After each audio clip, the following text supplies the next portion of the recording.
What's up, everybody? Trip Smith here with a video. Today we are out sea trialing the little skiff, and I'm glad we did this because we're having some issues. Some I'm a little bit embarrassed about, or certainly wasn't expecting, and I will share those with you here in just a few moments. So what are we going to be doing today during this sea trial? Well, we're getting out and running the boat for one thing. It's the first time I've ran it by myself. I've had it out one time with the family, myself, my wife, my two little boys, and we had a great time. But I wasn't able to, test everything during that time because my wife and them, they didn't want me to open the throttle up all the way. I want to see how fast she goes. I want to see how she handles it, kind of a little more chop. And we have gotten some of that this morning when we did our about 4 mile-ish crossing across St. Joseph's Bay. I think it's St. Joseph's Bay. St. Andrews Bay here in Panama City. And we're having a little bit of a failure on the boat already. Yeah, I customized the boat, and I don't know if it's really considered a failure or just I'm having a little crack in my gel coat right down around here where I built this box here. I built it out of plywood. I fiberglassed the whole thing. I fiberglassed it down into the boat. I'm having some just slight cracking and a little bit of movement around the 4 corners. How serious is that? I don't know. It may not be very serious at all, but of course it leaves me concerned. I was so proud of how the boat turned out. I wish that wouldn't have happened. But, so not only are we testing that, we're just kind of testing how everything on the boat works. I have a new anchor to be testing today, as you guys probably just saw. Let's go see how she is holding. We're in pretty shallow water right now, and some moderate wind. The anchor appears to be holding at the moment. And it appears to be set somewhat.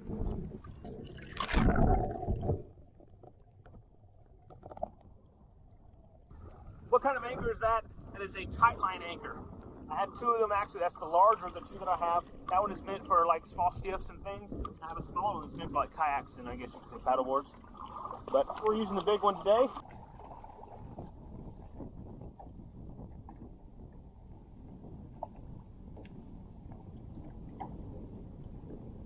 Alright, it's definitely dragging.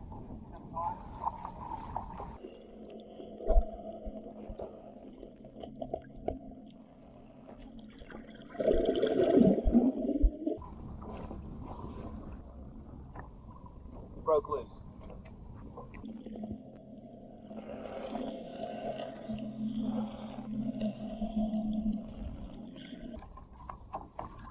Now this isn't technically a sand anchor, so I'm not, totally disappointed or anything. I think it might be better suited for like grass and stuff. Unfortunately, there's a lot of grass around here, so we will try it in the grass and see how she does.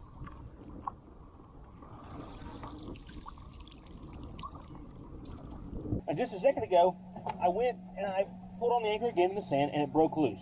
Now, just keep in mind right now, I have about 25 foot of anchor rope or scope or road, whatever you want to call it. And the water's about, I don't know, a little bit less than 3 feet deep. So I have plenty of line for the depth because you need like a 3-to-1 or 5-to-1 ratio. And I have a, 8-to-1 ratio. There we go. Good job, Trip. That should be plenty. So with an 8-to-1 ratio, the anchor is pulling out of the sand with not too much effort of me pushing against the boat.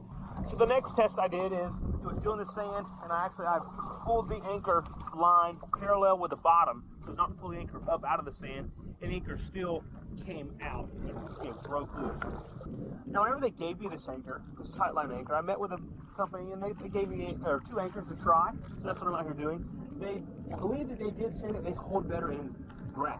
Unfortunately, right here, some little flats. We have some kind of medium grass and some more dense grass right over there. Let's see how she does in the grass.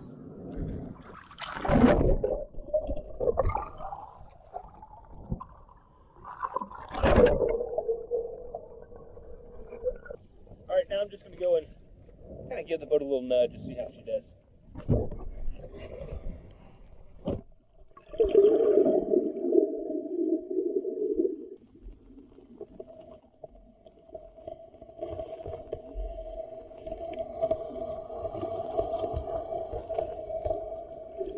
Alright, you can tell she definitely doesn't want to set.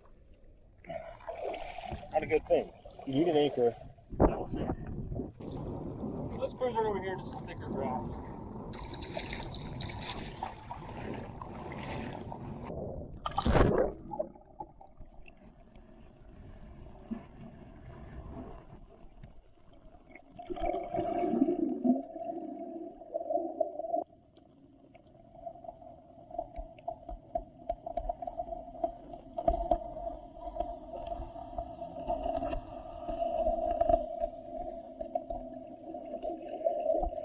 Alright, I was barely leaning on the boat. So now I'm going to actually set the anchor manually, since it doesn't set by itself, see if it does any better.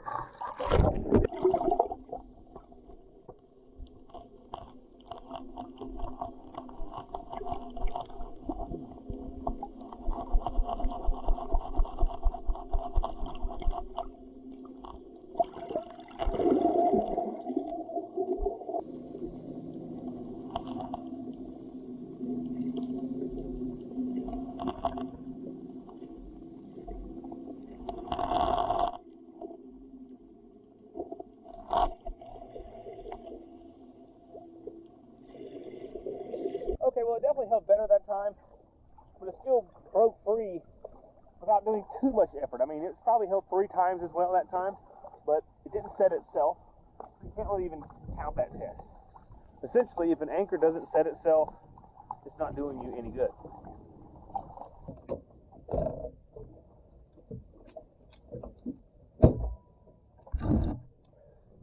Let's try this little cheap thing. To be honest with you, they're not really fond, or I don't have a lot of confidence in this anchor.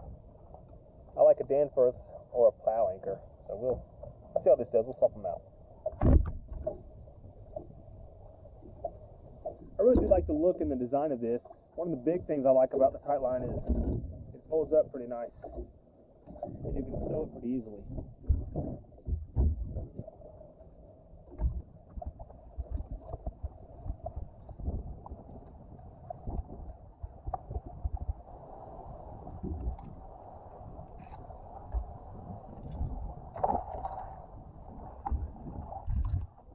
Let's see how it does by itself.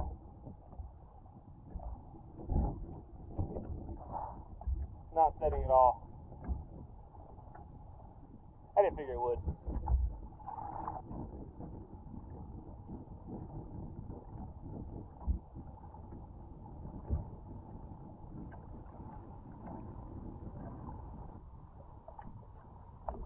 Yeah, this is really no good either. Fortunately, we don't need to anchor today. Or if we do, it'll be on shore. Or somewhere really shallow where I can set it manually. I just felt something under my feet. It's crab. Tried to dig it up with my. I thought it was a shell, so I tried to dig it up with my toe. It didn't want to come up. But that didn't pinch me because usually they will. See if we can get it.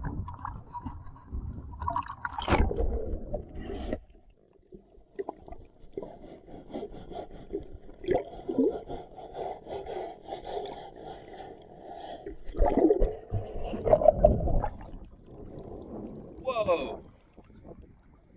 Cool. What kind of, is that a stone crab? Something. Pretty awesome. Boat's getting away. Might as well throw our paperweight out.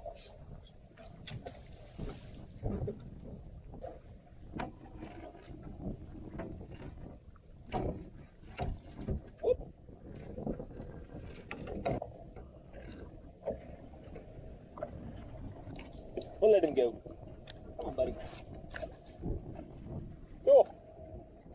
One thing that's different about this boat versus my old Ginu, I have a different way of mounting the motor and adjusting the motor, how it reacts or sits in the water.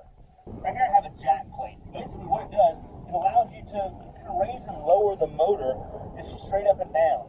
Not like a tilt and trim where you can actually tilt the motor back or tilt it forward, right?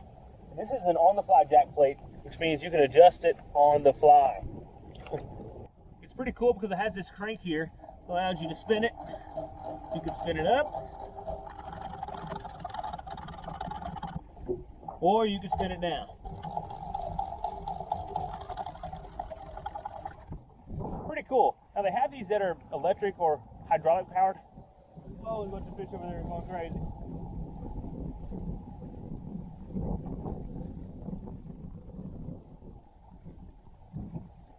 Sounds like it's feeding over there like mad. Anyhow, what was I saying?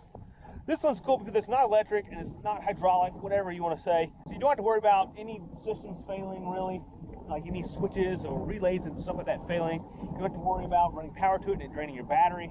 It's just ready to rock and roll all the time. I like that. I'm trying to build more of a simple craft, and I'm thinking I'm digging it so far. And also, you can make fine adjustments on the boat according to how much load you have and what the conditions are, where you can get the most efficient ride, the best speed and stuff out of the boat by just adjusting the motor up and down. Pretty cool. I'm really looking forward to seeing just how much speed I can kind of get out of this joker. I may need to adjust the motor, the tilt a little bit, trim the motor a little bit kind of manually, lock that in place wherever the boat runs the best, and then see what she'll do. I'm gonna find some smooth water around here because it's a little choppy today.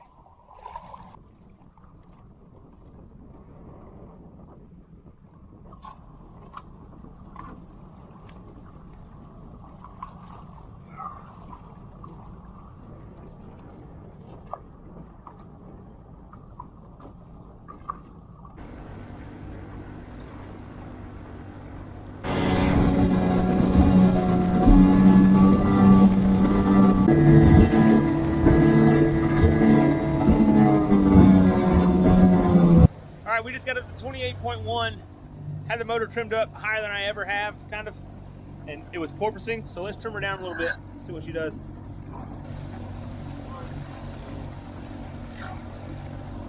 Oh yeah, sorry I don't have a very good view.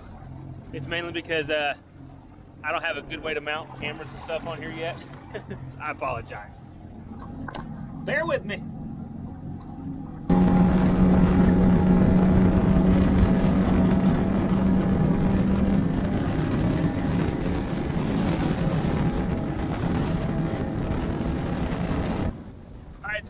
That time, still some more porpoising.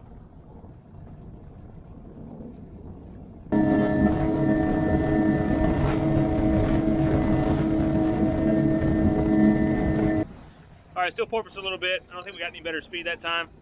A little choppier. I'm gonna turn the camera off and I'm gonna make some runs. All right, so I'm hooking up. I'm not blowing out, but I'm porpoising still.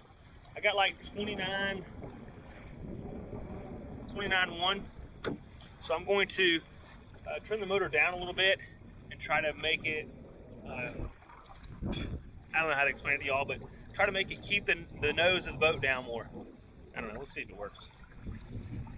I'm not a super duper outboard guy or boat, racer, but I think this is right. Okay, got it. So basically what I did is I just, let's say the boat motor is straight up and down, I kind of tucked it under a little bit more, okay? Best I can explain it.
well, I think the top speed I got still was 29.1 in the other position.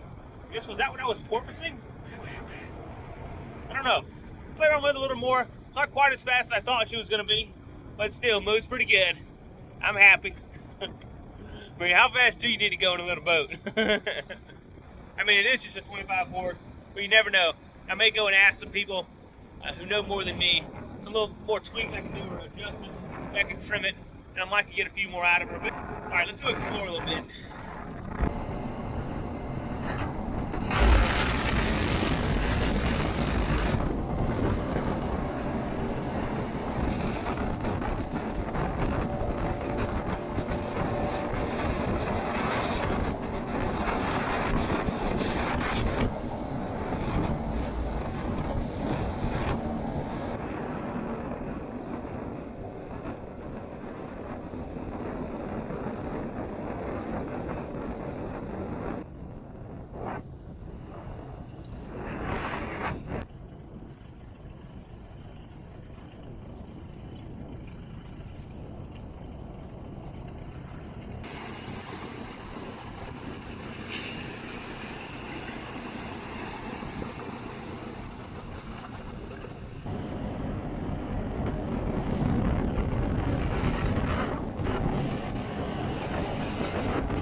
Riding these big waves, trying to get the bottom of the boat to flex some to see what's going to happen down here. I mean, if it's going to mess up, I want it to mess up, so I know it now.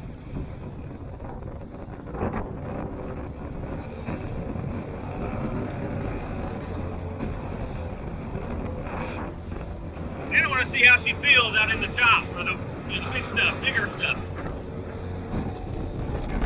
That's a big wave.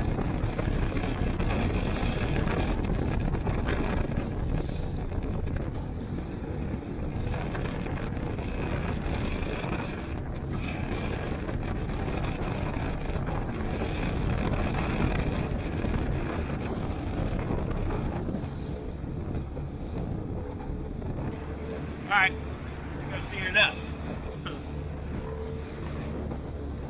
Coming about.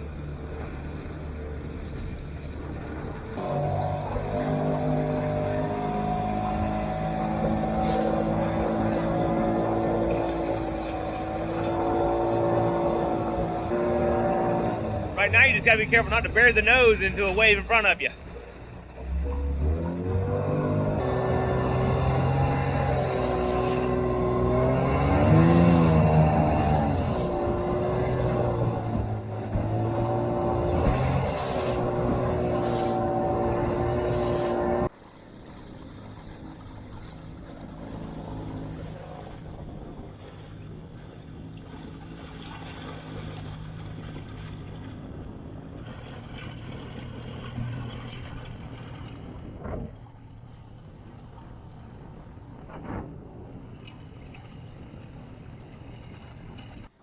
All right, well, I pulled up here to Shell Island, kind of on the bay side, kind of back in the bay a little bit. It's kind of a popular hangout place.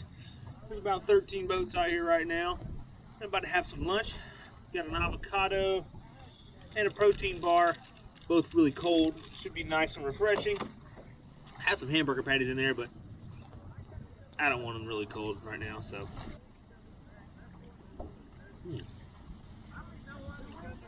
That's good.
gonna show you around the boat a little bit. Oh yeah, I figured out a little spot to mount the camera. Wish I would have done that earlier when we were hitting them waves, but whatever, that's good. Well, this is my boat. This is an IPB 14. It's a 2013 model. I believe it is 14'6" long, and I think it's 52 inches wide. I have a 25 horsepower Mercury on the back, 2-stroke. She runs pretty good. Ended up to a little over 29 miles an hour today. Whenever I bought the boat, it wasn't in very good condition. I will put a picture of it right here for you guys. See a little transformation of how I kind of fixed this thing up and made it look pretty good. One of the major things that I did is I installed this center hatch here, or the center guide box, whatever you want to call it, with a grab bar and a kind of seat back and a console there. And I painted the whole top sides with a gel coat, which is like a pretty much a epoxy resin type deal, but a polyester. I really like it. It's a very, very durable finish. I haven't nicked it so far, and I'm kind of careful. I am pretty careful with the boat, and I try to keep it clean and take good care of it. So, starting from the front of the boat, right under here, you have some foam flotation that's kind of sealed off. You have a bulkhead or a wall right here under the deck, and you have foam put in here. And then under the remainder of this is all storage. So this hatch here, you can get in there. There's quite a bit of storage under there. It's just big and open. And you know, some of the main things I have in there, I have my battery located in there. Then I keep my life jacket, and that's probably gonna be where I store a lot of my gear and some of the heavier stuff to kind of add some weight forward at the bow. And on my longer trips, that's where I will carry my extra fuel. I have a few adventures in mind for this sucker, and the second one is gonna be about a 120-mile loop out in the Gulf and back through the ICW, and we're definitely going to need some extra fuel then. Here in the guide box, I'm really happy with this. I have a lot of storage under here. Oh, I should have done that. I've got to put a little something there. Hey, silly me. But I have a lot of storage under here. It goes all the way back. And right now I've got a cooler in here, just some other kind of random gear that I just have today, and some of my tools and repair stuff. And you know, this will be where I keep most of my camping gear. It's going to be a pretty dry storage. There's no drain or anything in this, so this should stay pretty dry unless it just gets really, really, really bad. Like the boat fills up with water or we capsize or something. This should stay pretty dry.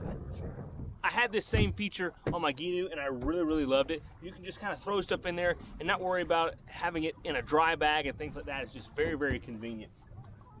Something else I'm starting to like a whole lot is this little glove box type deal here.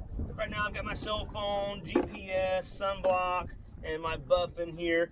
And I've kept my camera in here at times. But this is just a really good spot just to keep things out of the spray, out of the sun. I knew that I wanted something like this, and I'm really glad that I was able to design it into this. And so we have kind of a backrest here, and then some good storage for those, you know, quick access things. And also have a drain hole in the bottom there, so that, you know, if water does get in it or rain or something, it has a spot to drain out. Or when I'm washing the boat, it has a spot to drain out. Here I have a little grab bar that's mounted. I've got this thing is reinforced pretty good.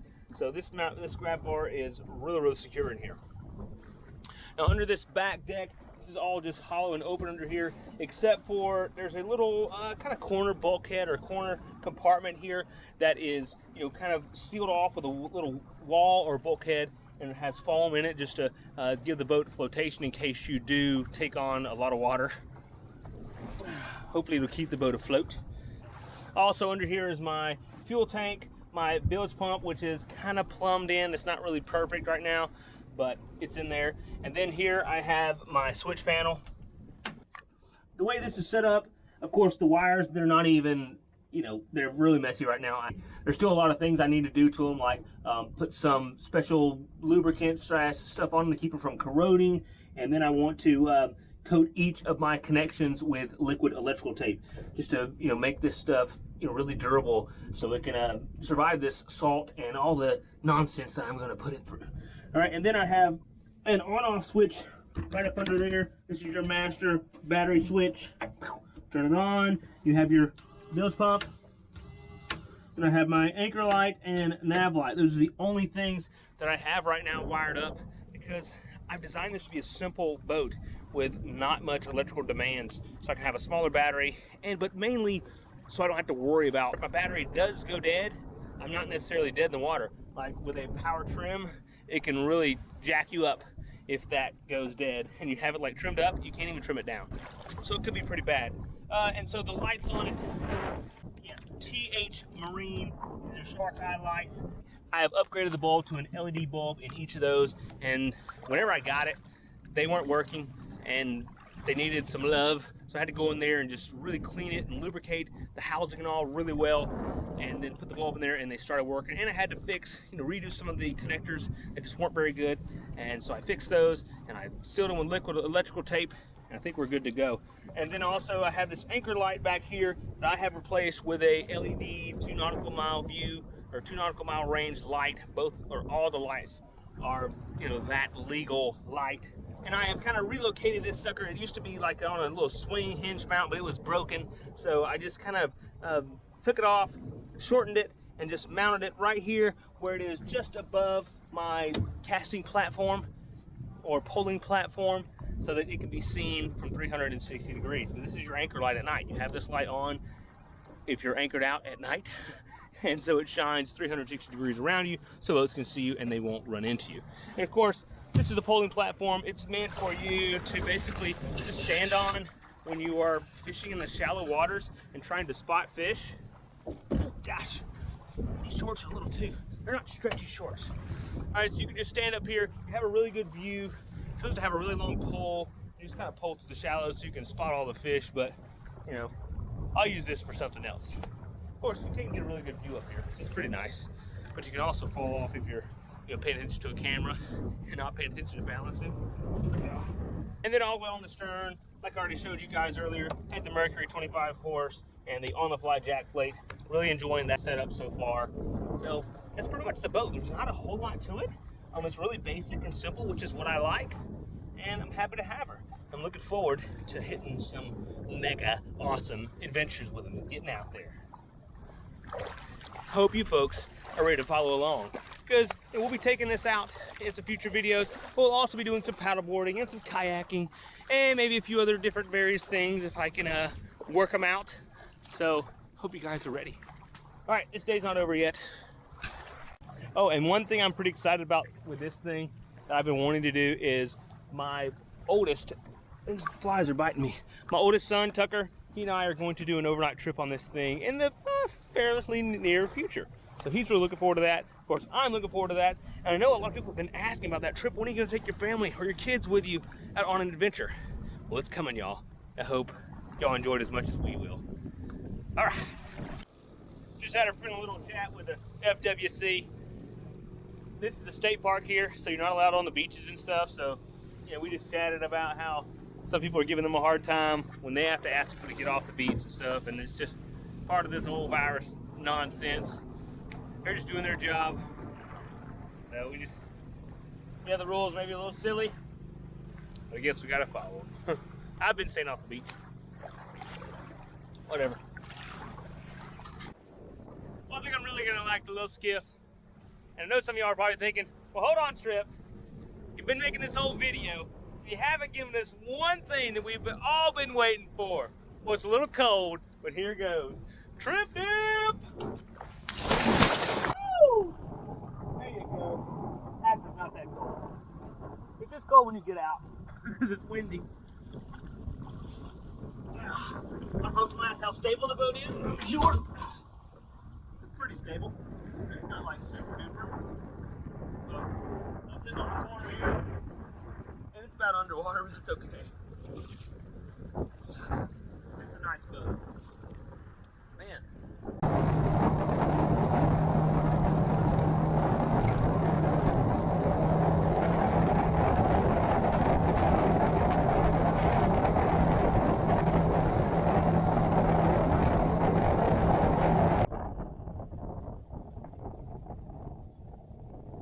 The issue here is the wind. The wind is going to throw this thing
Well, I got the discount working.